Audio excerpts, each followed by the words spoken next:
સંપીને રહી. એટલા માટે કહું છું આગળ મેં એને કહ્યું કે આજે તું મારી સામે જોઈને ડોળા ના કાઢતી, કારણ કે હું બોલવા ઉભો થઉં ને મારા સામે જોઈને બીક લાગે મને, કારણ કે આડું ઉભું થઈ બોલાઈ જાય. મને કે કેમ? હવે જો મેં કહું મને 73 થયા, તને હવે 71. વિશ્વકર્મા ભગવાન ઉપર આપણા માટે મકાન બાંધતા હશે, એટલે આજે તો ડોળા કાઢવાના નહીં, બરાબર? મારે તો જીવવું છે. અમારે બંનેને અમે નક્કી કર્યું છે. ભગવાનને વિશ્વકર્મા દાદાને પ્રાર્થના કરીએ છીએ 100 વર્ષ સુધી જીવાડ, અને એવું કોઈએ વિચારવાનું નહીં એ ભગવાનને ઉપર શું કરવા જીવો અવતાર આવ્યો છે. બહુના જન્મ જન્માંતે મનુષ્ય જન્મ દુર્લભમ, શંકરાચાર્ય કહ્યું છે. તો જીવી લેવું જોઈએ. હવે મુખ્ય વાત મારા વેવાઈની જે વેદના હતી એમાં એક શબ્દ મેં પકડી પાડ્યો, સંપ. બહુ અગત્યનું છે. સંપીને ઘરમાં, ગામમાં, દેશમાં, સમાજમાં બધે રહેવું. કારણ કે હું તો નાનો હતો ત્યારે ગુજરાતી શાળામાં કમલેશભાઈ મેં એક દિવાલ ઉપર લખેલું વાંચેલું સમ ત્યાં જમ, એટલે સંપીને રહેવું. એના માટે મેં એક વાર્તા કદાચ તમે બધા વાર્તા તો સાંભળેલી હશે. ટીટોડી ના ઈંડા સાગર લઈ ગયો હતો. એ વાર્તાને મેં ફેરવી નાખી છે જરા મારી દ્રષ્ટિથી. એક ચકલી એના બચ્ચા સમુદ્ર લઈ ગયો, એટલે ચકલીને એવી ખીચ ચડી પોતાના બચ્ચાને આ સમુદ્ર લઈ જાય. કઈ માં એવી હોય કે જેને વેદના ના થાય? ચકલીએ ચાંચમાં પાણી ભરી ભરીને સમુદ્રમાં નાખવા માંડ્યું. એટલી વારમાં કાગડો આવ્યો.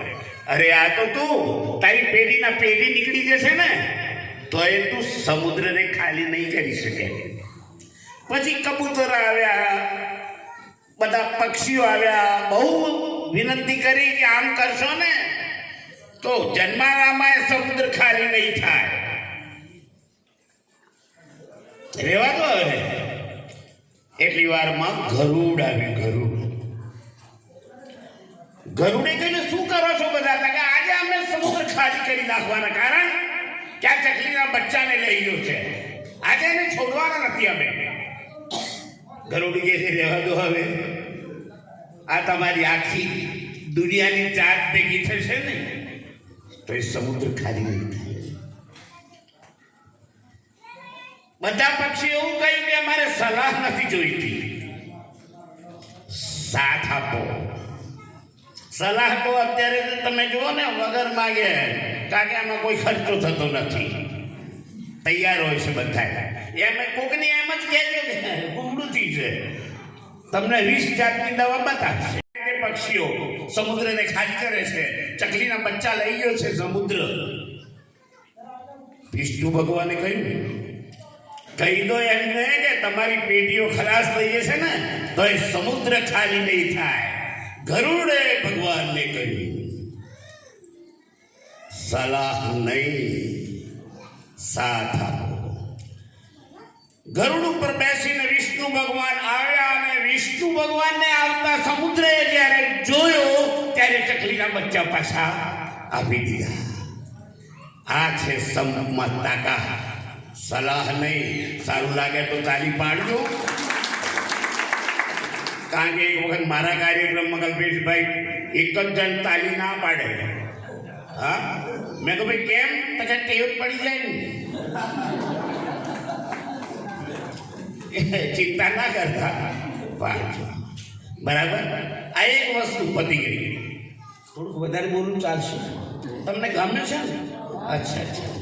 બીજું, નેગેટિવ વિચારધારા હોય ને, વાતમાં ના કહેવાની ટેવ પડી હોય, એ લોકોથી ચેતજો. Positive, must be positive. Pandurang Shastri પણ કહ્યું છે પોઝિટિવ વિચાર, નેગેટિવ નહીં. એક આપણે કોઈ નેગેટિવ વિચારધારા વાળો હોય ને એને એમ કહીએ ને ફરણાભાઈ ના ઘેર તો વિવાહ કરવા આવવાના છે. આ બધાને કહેજો વિવાહ કરવા આવી ગયા પછી આપણે એમ કહીએ વિવાહી ને બધા લક્ઝરી લઈને આવ્યા છે વિવાહ કરવા માટે. ટકે તાર કહેજો વિવાહ ટકે ને તો કહેજો. વિવાહ ટકી જાય લગન લેવાઈ ગયું.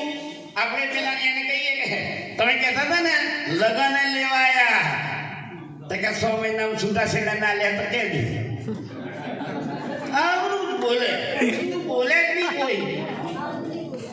લગન લેવાઈ ગયા છૂટા છેડા થઈ ગયા એના ઘેર શ્રીમંત પણ આવ્યું તો કે તમે કહેતા હતા ને વર્ષો વીતી ગયા 10-15 વાર એના ઘેર બહુ દિવસે ભગવાને દયા કરી શ્રીમંત આવ્યું એમ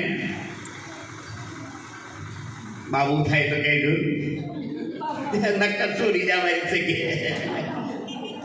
અરે પણ તું અને કુદરતને કરવા ભગવાનની દયા થાય અને બાબો આવી ગયો એટલે આપણે એને કહીએ કે તમે કહેતા હતા ને બીબી આવશે જોયો ને બાબો આવ્યો 17 વર્ષે બાબો આવ્યો ને તારે આટલો જ આવ્યો.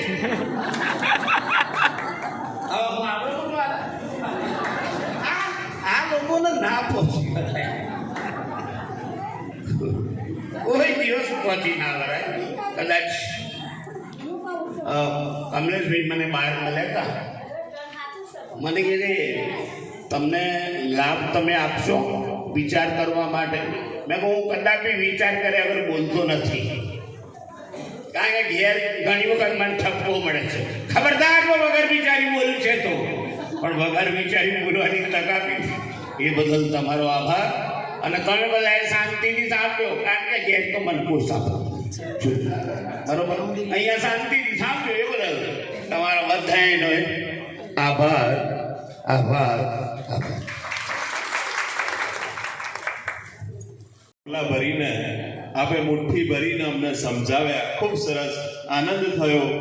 એમણે મૂળ વાત એમનો સારાંશ એ હતો કે આપણે એકતામાં જે બળ છે એ એકલામાં નથી. આપણે જોઈએ છીએ કે એક લાકડી ભાગવી હોય તો ફટાક દઈને આપણે ભાગી શકીએ છીએ પણ લાકડીનો ભારો જ્યારે ભાગવાનો હોય તો એ જલ્દી ભાગતો નથી. તો માટે આપણે સંગઠિત થઈએ. આપણે ભગવાનના કાર્યક્રમમાં આજે તો બેઠા છીએ અને કોઈ પણ કાર્યક્રમમાં આપણે જઈએ ગમે ત્યાં સ્થાન મળે આપણી હાજરી એ મહત્વની હોવી જોઈએ. આપણે બેઠા છીએ તો આપણને કોઈ પૂછવું જોઈએ. આપણા કર્મો પર એ લખેલું હોય છે. આપણા કર્મ સારા હોય તો ખૂણામાંથી પણ આપણને શોધી લાવે છે. આજે નરેશભાઈની જ વાત કરું એ આયા બેઠા તો મને ખબર છે કે એ ખૂબ જ્ઞાની માણસ છે એમને ખૂણામાંથી હું શોધી લાવ્યા બરાબર.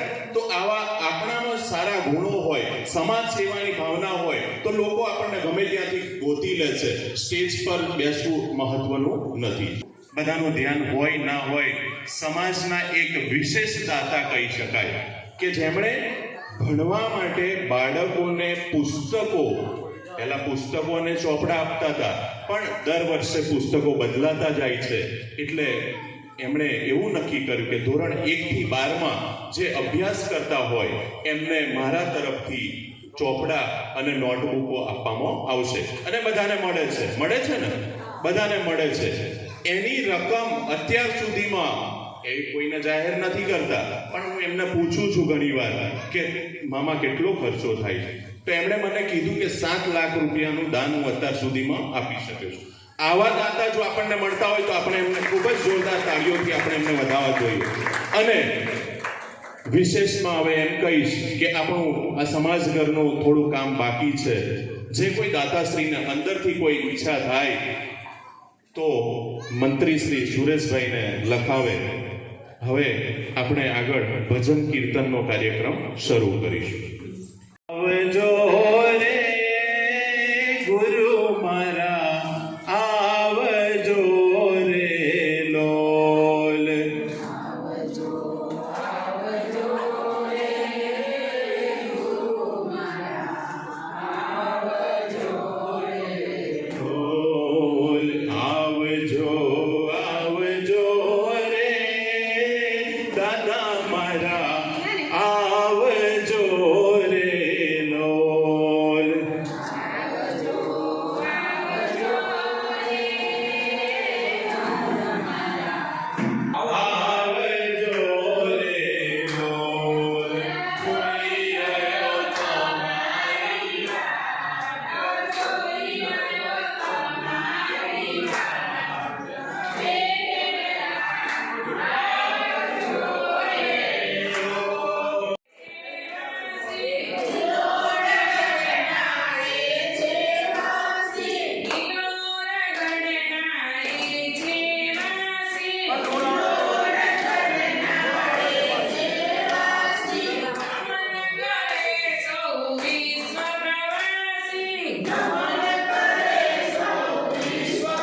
શ્રીનું સ્વાગત ઉદરભાઈ કરશે. કનુભાઈ શ્રીનું સ્વાગત.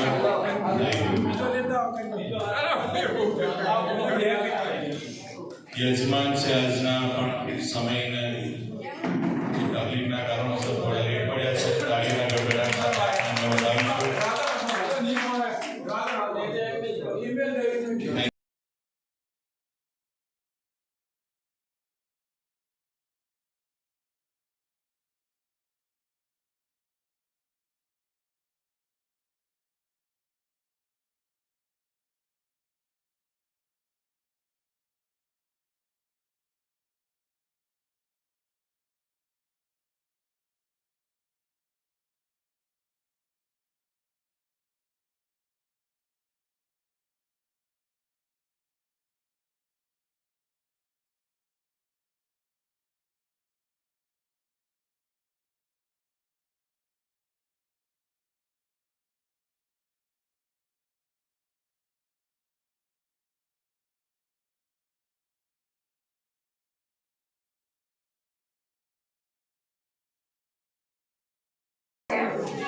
चलिए अगरबत्ती है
आई जो रे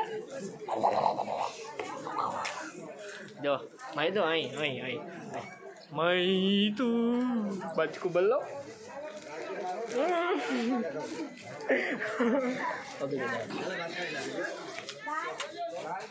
हाय एम कर हाय हाय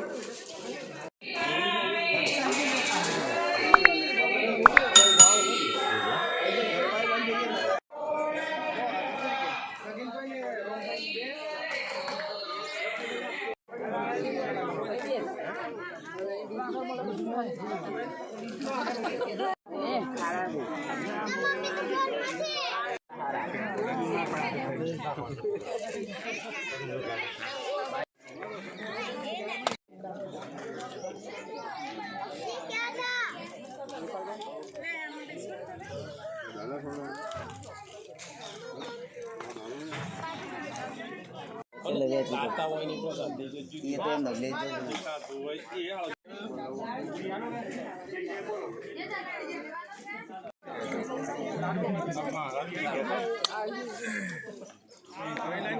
પેલો ભાઈ આવ્યો આવ્યો પેલો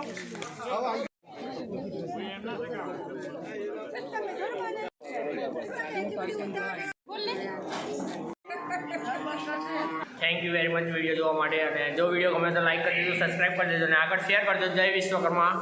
તો નેક્સ્ટ વિડીયોમાં મળીએ આપણે. આવજો.